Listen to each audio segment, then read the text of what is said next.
Hello and welcome to a new episode of the Success Grid podcast with your host Hussein Talib. Today, in this episode, it's going to be awesome. We are going to be talking about results.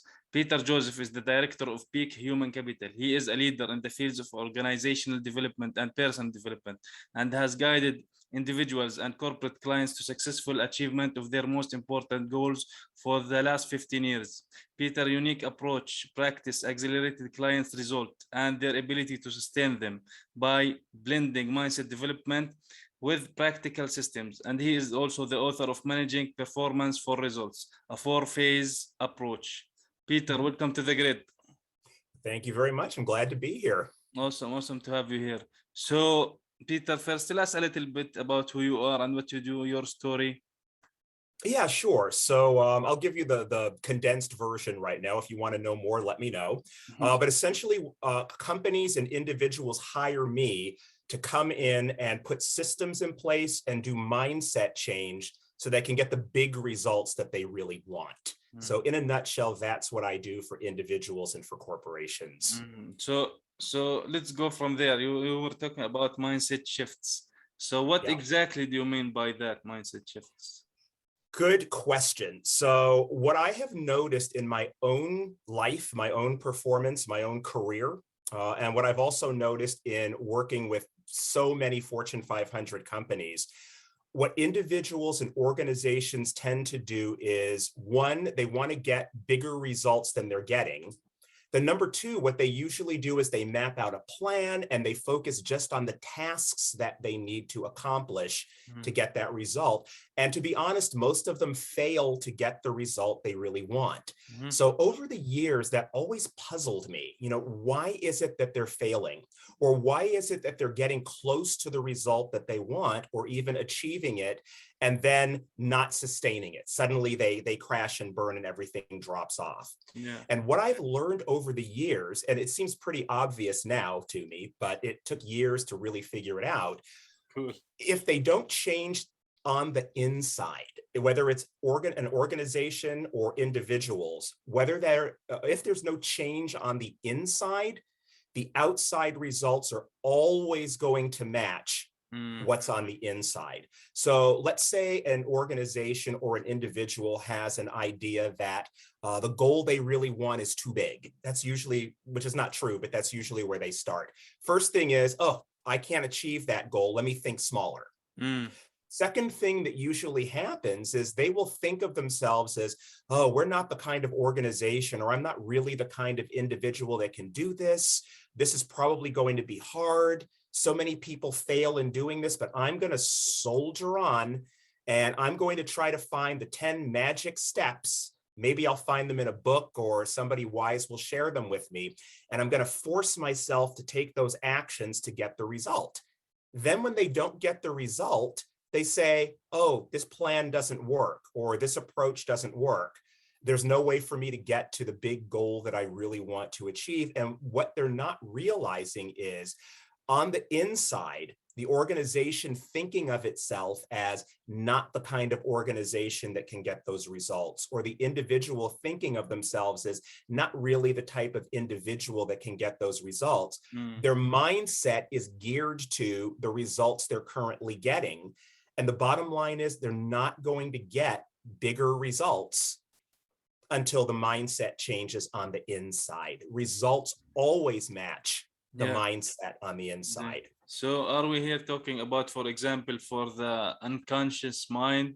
Because like we're putting a plan on paper, but in the back of your head, not telling the world that, we have it on paper, but actually it's not going to work out because it's a big goal.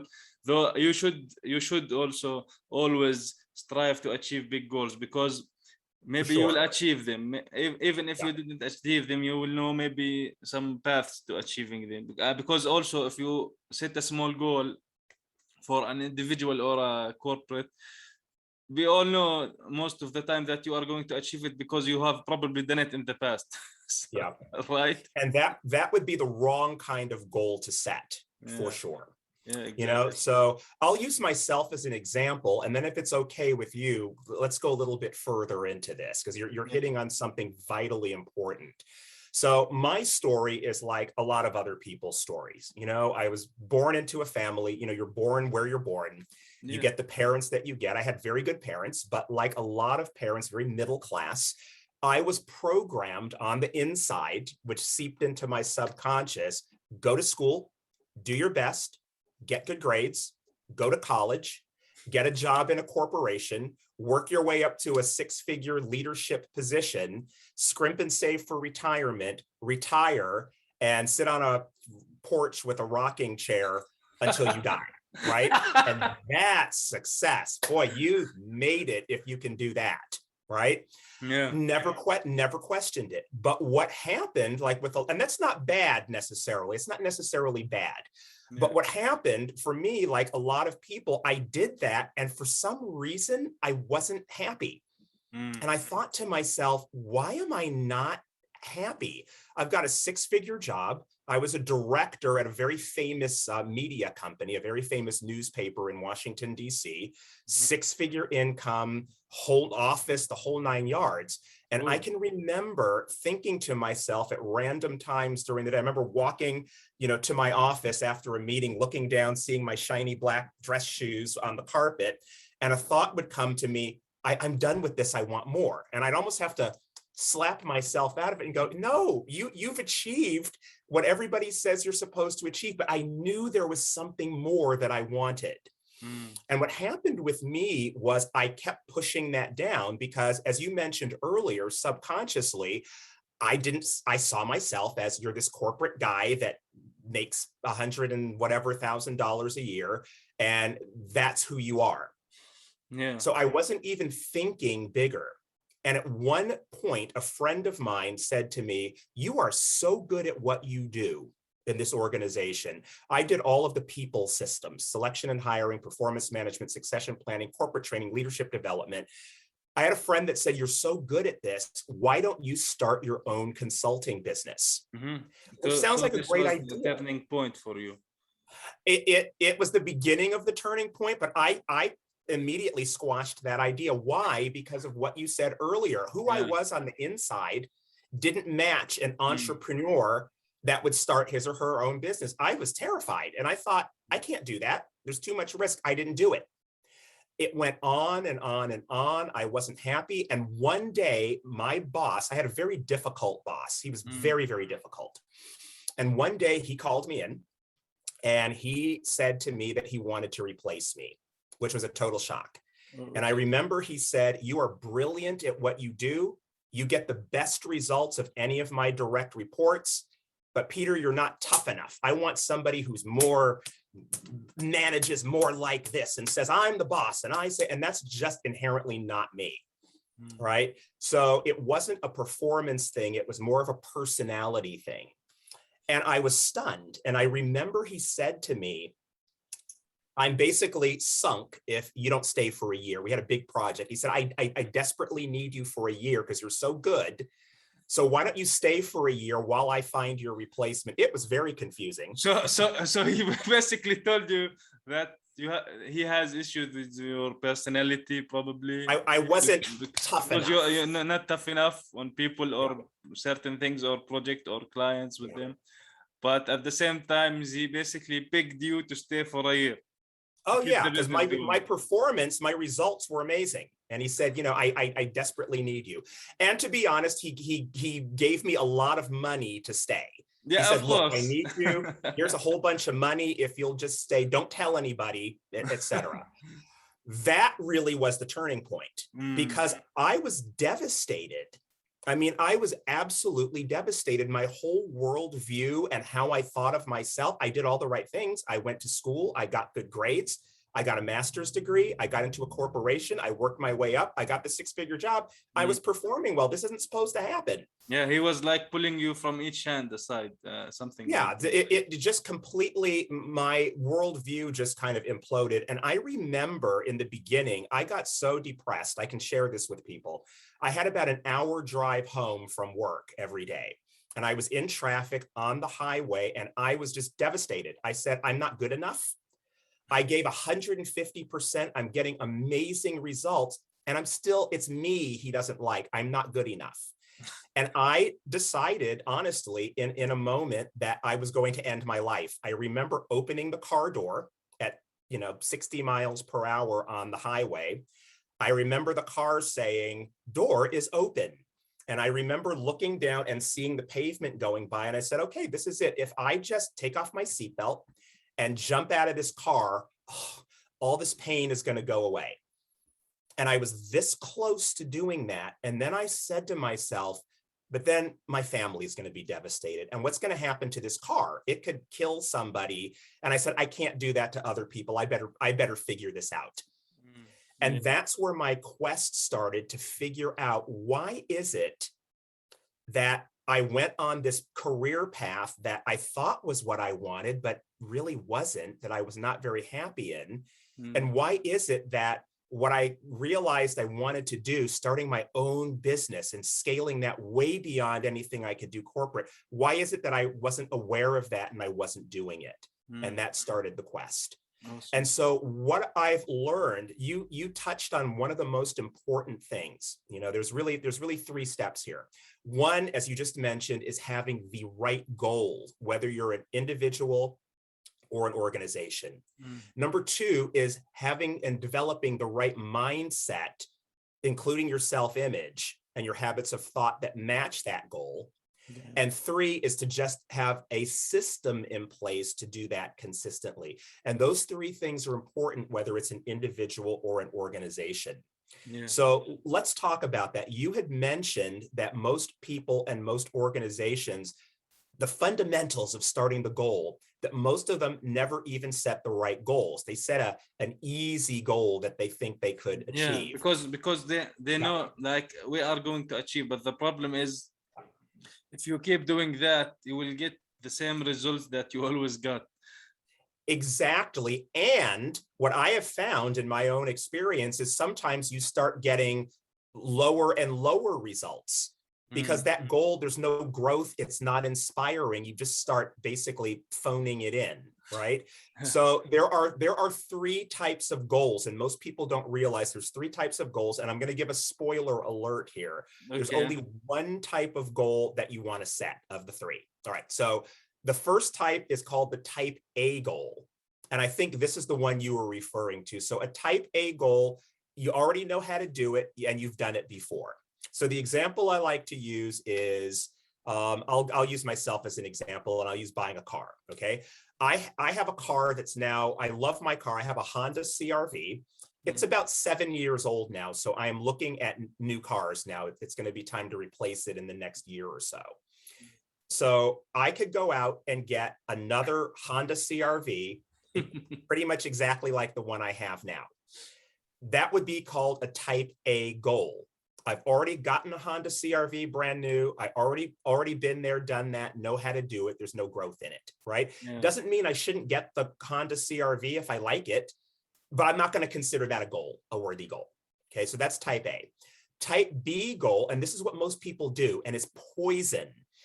Type B goal is, I'm going to just do something incrementally better than I'm doing now. Let me see if I can earn 5% more or 10% more, do 5 or 10% better than I'm doing right now. And that's very dangerous because that's maybe not something you've done before, but it's a goal that you can already map out from A to Z how you're going to do it. It's like, yeah, I think I can do this. Yeah, I can map out the plan for it.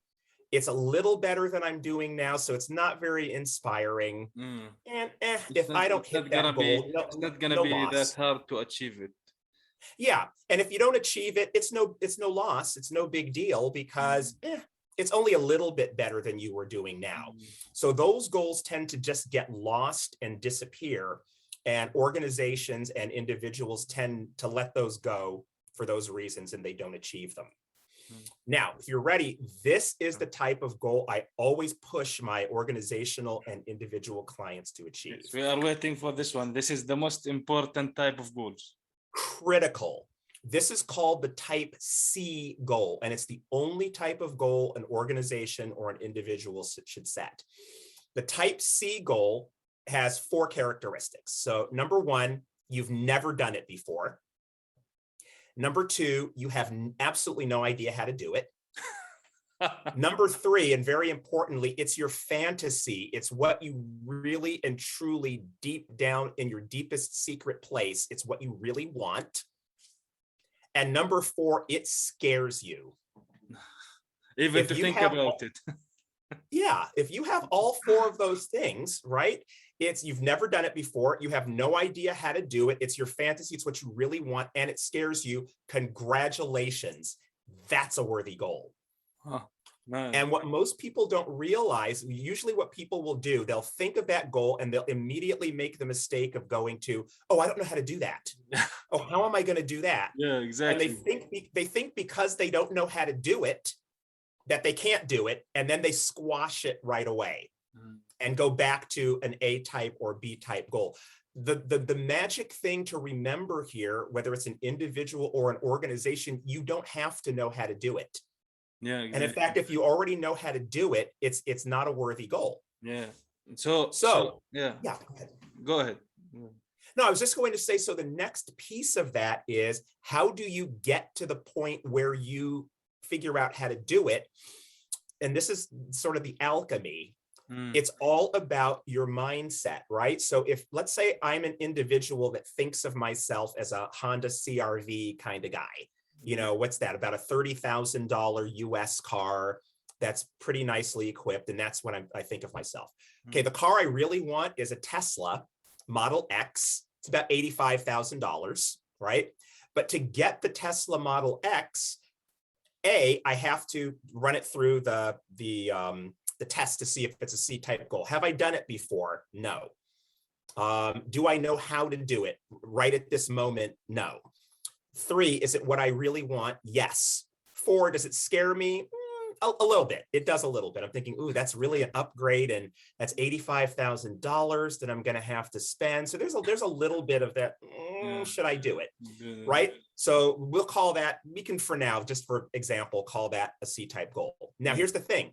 If I think of myself as, I only drive cars like a Honda CRV, I can only afford to spend $30,000. Where am I going to get $85,000 right now? Where am I? If I start thinking that, and that's my mindset, this is quantum physics. Here you are talking about limiting beliefs. Yeah, but it's all frequency, right? So I think of it like a radio station. A Honda CRV is down here at 85 AM, and the Tesla I want maybe is up here at 105 FM. If my mindset and the frequency of my thoughts and beliefs about myself and myself having that car stay here on Honda CRV 85 AM frequency, the way to get the Tesla at 106 FM frequency is I'm not going to receive how to get it. Yeah. So what I need to do is to have a system in place, and this is what I help my individual and organizational clients do.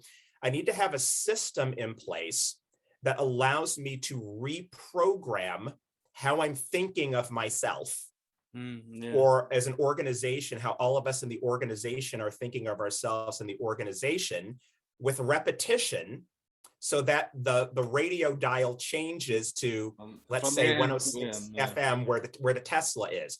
Once I'm on the same frequency inside and I'm maintaining that for what I want, in this case, the Tesla, all the things I need are going to start coming to me. I'm going to have in fact, it recently did happen to me. I sat next to somebody on an airplane who works for Tesla and gave me their card. It's not a coincidence. And said, call this number, and then, I can hook you up with somebody in your area who blah, blah, blah. I'm seeing them all over the place now. Yeah. I'm parking next to them, right? But it's a matter of getting on that frequency, and the way, the ideas, the circumstances, the people, energy attracts like energy. You start attracting what it is that you need. But it's got to start with the inside, right? If I just say in my Honda CRV mentality, I'm going to go out and try to find a way to make this Tesla happen, it's not likely to happen. And if it does, I'm not likely to sustain it and enjoy it. So the secret to achievement, big results, is like start from type C goals, and have these 4 conditions. This is how someone can actually start achieving, or basically the secret to achieving high result, and not going again and again over with type A or B goals that we already know how to do, already how to achieve, or already how we already done before, over and over and over again, right? Exactly. You do that, you stay in the same mindset or the Yeah, same yeah. mental And frequency, this is why a get lot the of same people results. and this is why a lot of people settle for the lives that they already have and does not get beyond what they actually maybe dream of, or these kind of things. Exactly. And the same in organizations. And you used the perfect word, settle. And here's the thing, Hussein, a lot of people don't realize that they are settling. Yeah. So How I is that? have clients all the time. In fact, I've never had a client who was thinking big enough in the beginning. Most of my clients, corporate or individual, will come to me when we're starting to work on the C-type goal. And what they'll come up with is really a type B goal, because that's what they're conditioned to do. They'll get something that's maybe just a little bit more than they're doing right now, and they'll think that's a C-type goal. And it really takes some time and some reflection to essentially sit and imagine and fantasize and come up with what you really want without shooting it by saying, oh, well, I don't know, let me put that out of my mind. I don't know how I'm going to do that. That's too big. No. You don't have to know how to do it. In fact, you shouldn't know how to do it. So, You know? so do you think, like, for example, the big achievers, does their routine, whether it's their morning routine or their routine during the day, has something to do with their big achievements? Absolutely. And you've touched on the next thing. So it's not enough to set the goal and then to just once or twice think of this mindset. And this is what I spend months working with clients individually and organizationally on. The number one thing to start out with, and because this is where you have to have the system in place. And the system is based on repetition, spaced repetition over time.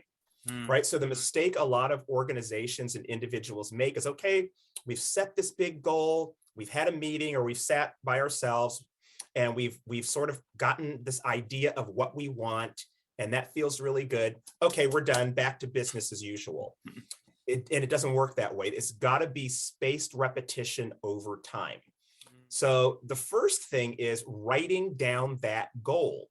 Most people don't even, they don't have a goal.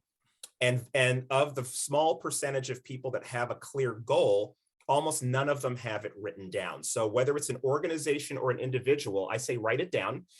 And what I use, particularly with my individual clients, is something called a goal card. And I'll kind of hold this up here. Okay, so this goal card has a space on the back to write, it's kind of hard to see, but to write the date in which you project that you want to achieve this goal, and you write out the goal. And the goal, I like to start with, with a positive energy. I'm so happy and grateful now that, I'll use mine, one of mine. Let's see, I'm so happy and grateful now that I am driving a beautiful new Tesla Model X with ease, joy, and fun. You know, something like that I would write down. An 8-year-old child should be able to read this and understand it immediately. It's got to be that simple, right? Yeah. And I would put the date on it where I want to do this. Now, if you don't make the date, you don't make the date, you just change it, but you want to have a point in the future in mind. And for an individual, I recommend. That's very important, because some people, I actually watched one of Brian Tracy's videos someday, and he was talking about always set a deadline. And if you don't set and if you don't achieve the goal by the deadline, it's okay to set a new deadline. It's not like, Absolutely. the deadline is here. Oh, this project or this goal is, we don't want it anymore. Just simply set a new deadline, right? Exactly. Yeah, there's something called the law of gestation. For a human being in the womb, it's 9 months. For a tomato seed to grow tomatoes, it's whatever that is.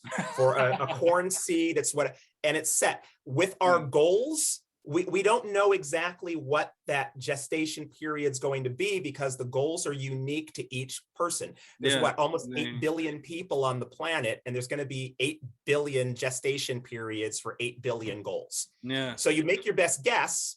And if you didn't get it right, you're absolutely right. You just set a new date and you keep going. The key is on this goal card, I carry mine in my pocket. And in fact, you can laminate it. I have little plastic covers I put it in. Carry that in my pocket and review it. First thing in the morning when you wake up, take out that goal card, review the goal card. Do it at night, go to sleep on it. It's the last thing you're thinking about before you go to sleep. And whenever you have a moment during the day, you're standing in line at the store, etc. Cool. So especially this one, when you wake up and when you sleep, because I read because when we sleep, you have certain dreams and the mind is still working. Like we are sleeping, but the mind is working. So when you read it maybe for once or twice quickly before you sleep, the mind start putting things inside itself, maybe, right? So it will maybe set you up for more to maybe want to work harder or do more or discover some new sources or resources to achieve your goal. Exactly, because what happens is our conscious minds tend to be the minds that tend to limit us.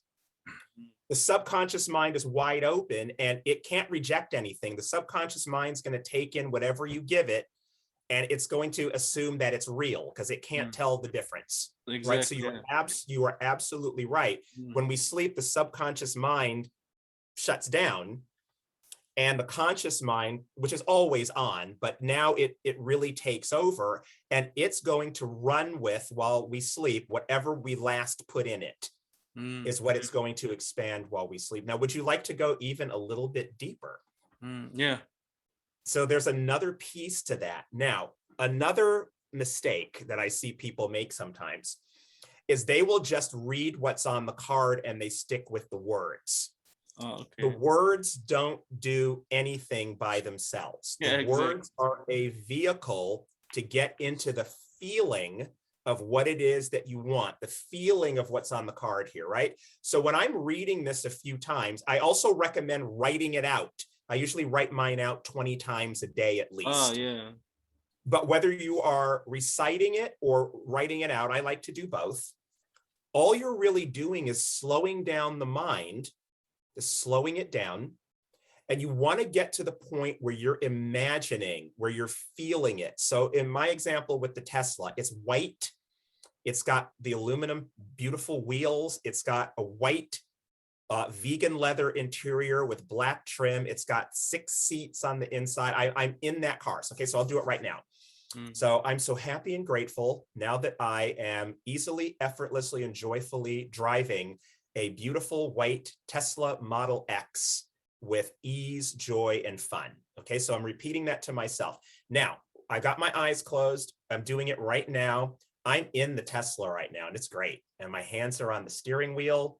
And it's really silent because it's electric. So it's got this smooth ride, and people are looking at me and I'm waving at them because they love my beautiful car. And now I've parked the car and the gull wing doors open up and I step out and I close the car and I'm turning around, I'm looking at it in the parking lot, etc. Right? So that sounds silly to a lot of people, but you want to get to the point where you're imagining it, you're feeling it as if it were real now. It's like being in a movie where you have the thing you want and you're the star of the movie. I'm not in the movie in my mind watching. It's not like I'm sitting here eating popcorn, watching myself in the car. No. I'm in the movie. I'm in the car. You're doing the role.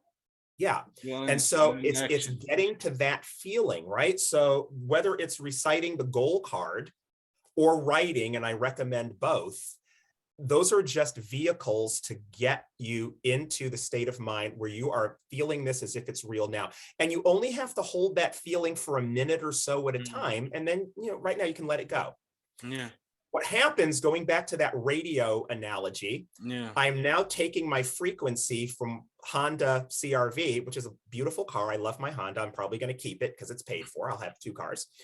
And I'm raising my frequency to white, pearl white Tesla Model X. And then that's why I'm starting to sit next to people that work for Tesla, and I'm starting to get all of these ideas and circumstances that are aligned with getting the car. Okay, that's a small example for getting a car, but that same principle works for Nice anything. mostly everything. So this Yeah, these kind of things you were talking about, and you mentioned energy previously. So yeah. how energy is related to that, and what do you think that drains people energies that they should stay Oh, away from? yeah, really, really good question. So what does energy have to do with it? 100% everything, right? It's quantum physics if you think about it. Smart guys like Albert Einstein have told us that energy attracts like energy. So let me answer the first part of your question about the energy, and then we'll get to what sometimes drains people's energies and how to get around that. Yeah. So the first thing that is really, really important, again, the concept of quantum physics, energy attracts like energy. Before I could even start thinking about getting the Tesla, I had to think about, who am I as a person? Am I a $85,000 Tesla driver when I've been programmed that's, in my mind initially, that's way too much money to spend on a car? Why? I hear my father talking to me, my mother talking to me. And blah, blah, blah. No, why would you spend money on that? You know what you could do with $85,000? Blah, blah, blah. So there's that, right? Which is an energy drain to begin with. So the first thing was, I have to, and this is part of what I do also for all of my goals, who do I have to be on the inside? How do I have to think of myself to get that, to have that car? How would I carry myself? How would I be speaking? What kind of, I'm a successful business leader with clients all over the world, earning, X number of dollars and easily, enjoying things like this car I want. I have to become that, still working on that, become that on the inside first. Who do I have to be? And then that same writing it out, having the goal card and imagination exercise we just did, doing that for being that successful entrepreneur, with a 7-figure income that's easily and effortlessly enjoying the Tesla Model X, and, what am I wearing while I'm driving it and all that? It's creating that on the inside first, because our results are never going to exceed the self-image that we have on the inside. Yeah. So Just so not. the results that we want is going to be reflected on the things that we see inside of us, like you mentioned earlier. Exactly. Yeah. And that will come to the outside and be visible. Exactly. None of us are ever going to, in terms of our results, exceed our self-image.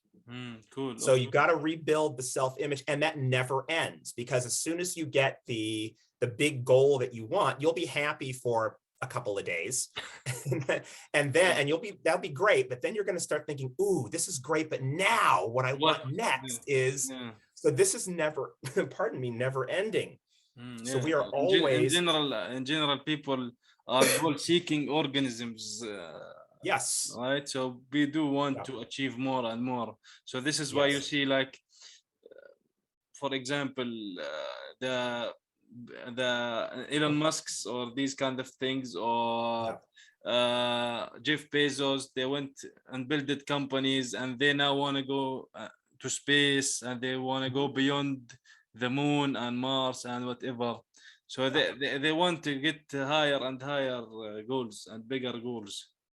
Yeah, exactly. It's okay to be content with where you are and happy with where you are, but never satisfied. Because as human beings, we are designed to expand and grow and grow. So you're always adjusting your self-image to match the next goal that you want. And if you think of an Elon Musk or a Jeff Bezos, people of that sort, boy, look at their self-image.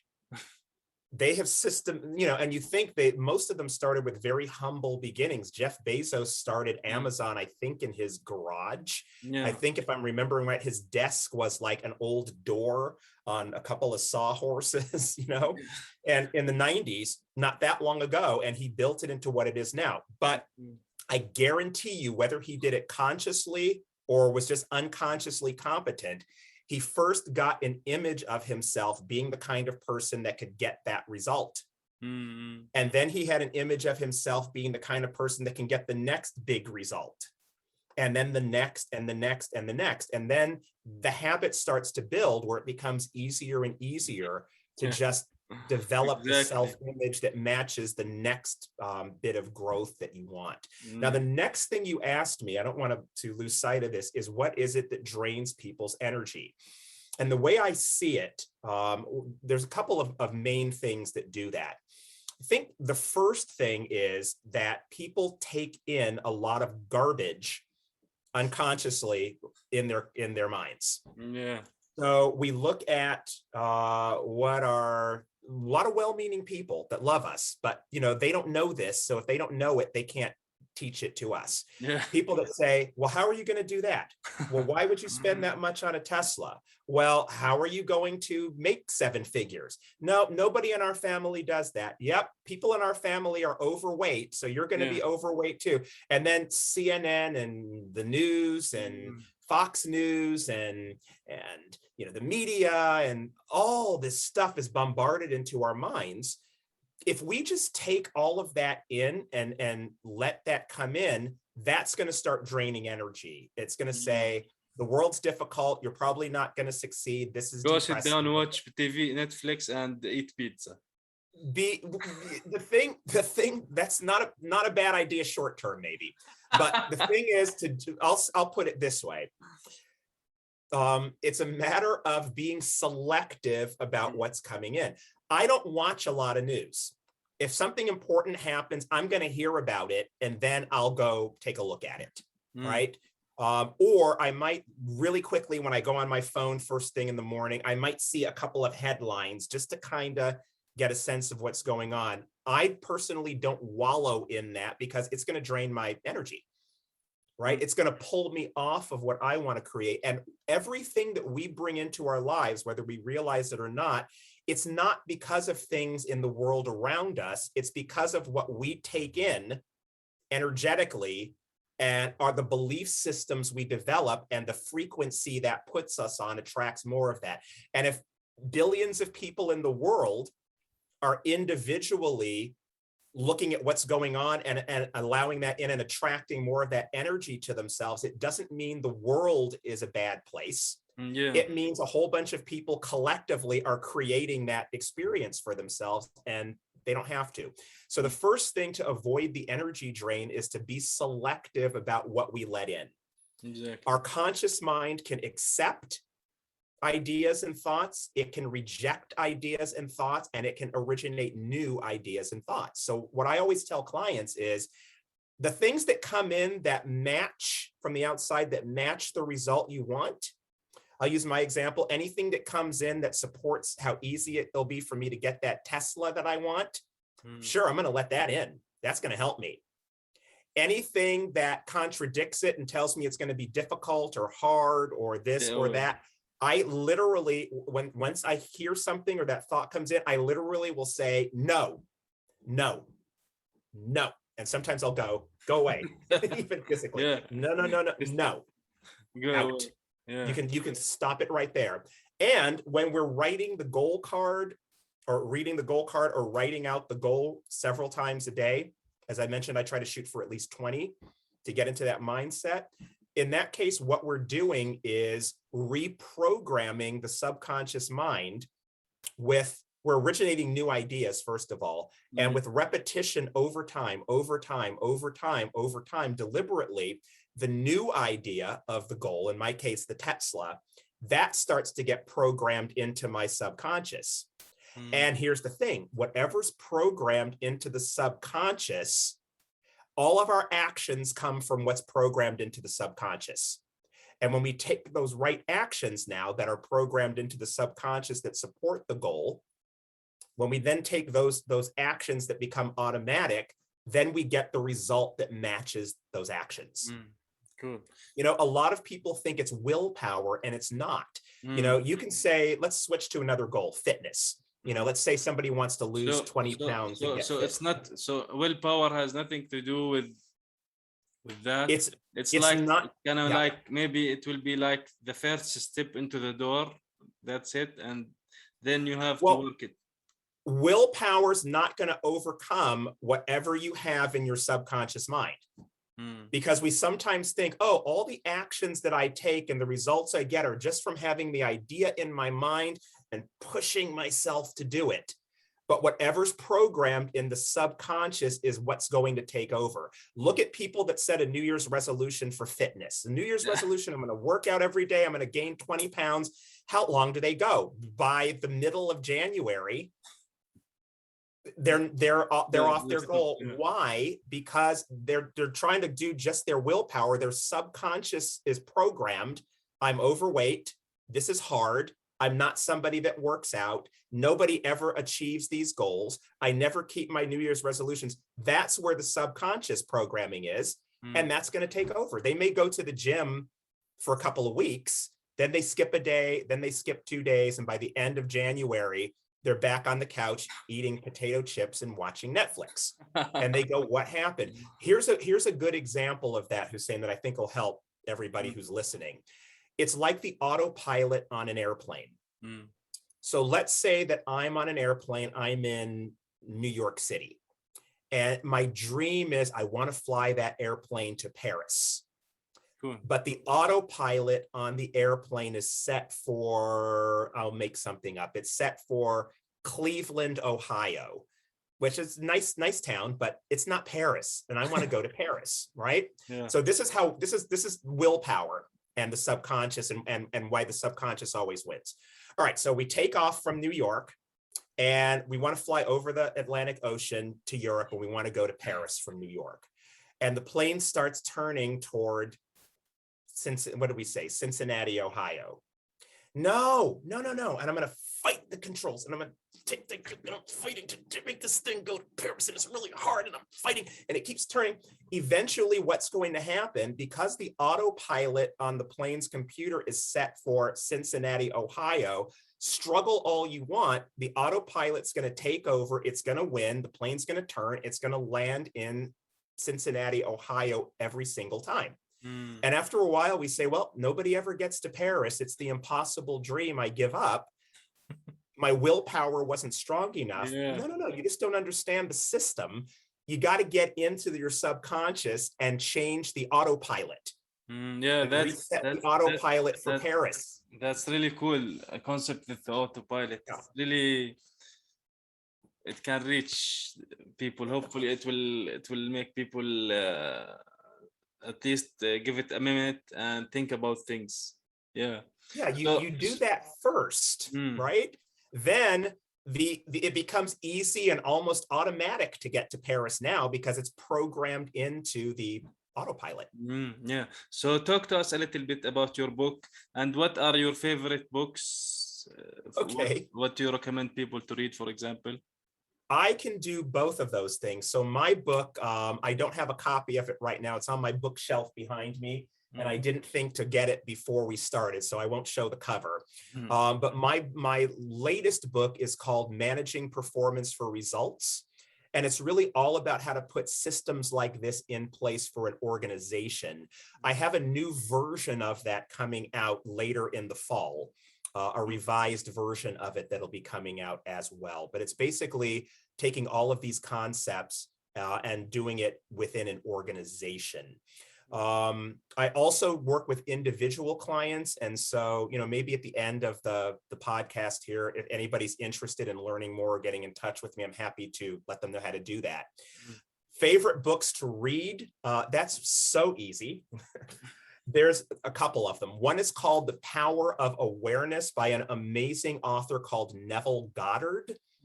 Awesome book, The Power of Awareness. I have it in, and again, I get no royalties from this. I'm not connected to Neville Goddard at all, but this is amazing. I'm reading it now. This is the complete works of Neville Goddard, which has my favorite book, The Power of Awareness. And I want to say 9 other books. I think this is his complete works with 10 books that really, in a fairly easy to understand way, goes into depth on these concepts and how to apply them to get results. And then another one that I highly, highly recommend is by an author named Price Pritchett, and it's called U Squared, U-Y-O-U, to the second power. You remember your mathematics. Awesome. And that one's amazing. It's only about 30, I want to say 36 or 38 pages, but it's very, very, very rich. It's the kind of thing you want to go back and read over and over. But his book is all about how to make a quantum leap. It's, to use the terms we were using earlier, it's how to go from a type A or B goal to a type C goal. Instead of going incrementally, inch by inch by inch by inch to a goal, it's making a leap. Wow, that's a huge. Yeah. So what would you say one takeaway from this episode?